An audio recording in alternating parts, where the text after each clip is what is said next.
One day you are trying to solve difficult math problems, and boom, the next you know you are a half-blood, a demigod, a son of the sea of god Poseidon. Hey guys, welcome back.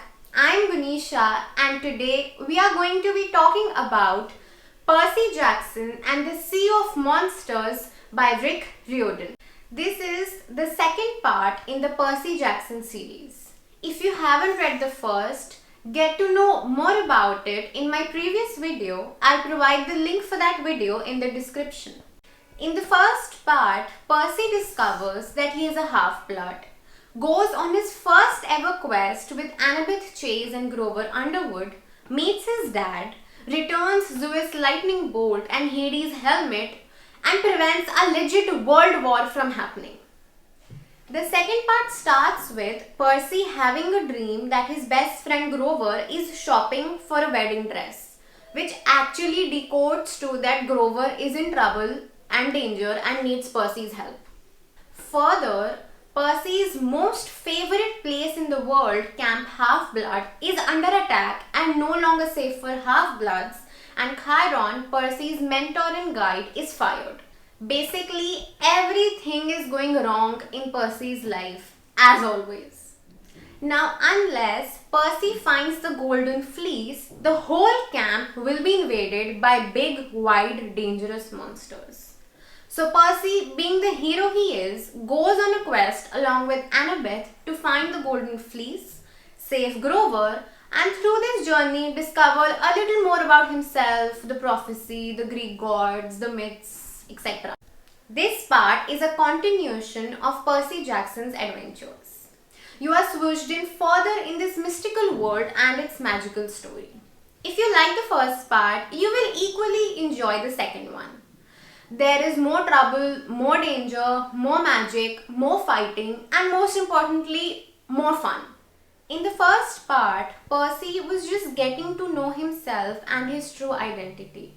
Whatever he did was because he was told to do it. He didn't have any other option and he wanted his mom back. He really didn't care about the Greek word or the gods or the quest or the prophecy or anything.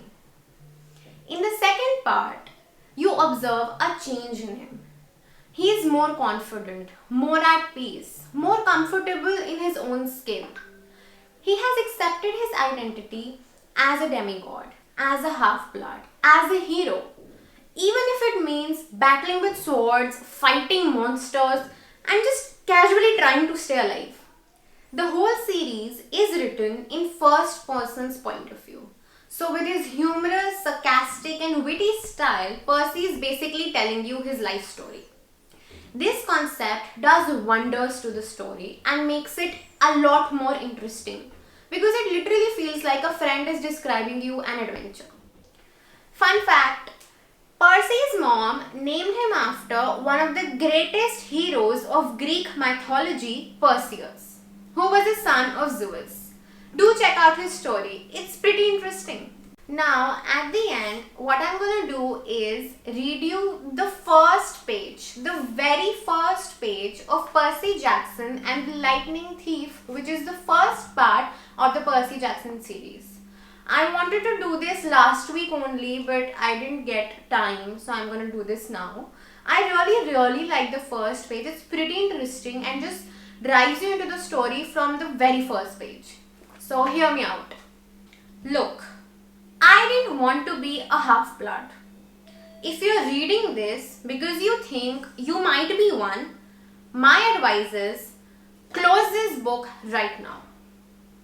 Believe whatever lie your mom or dad told you about your birth and try to lead a normal life. Being a half-blood is dangerous.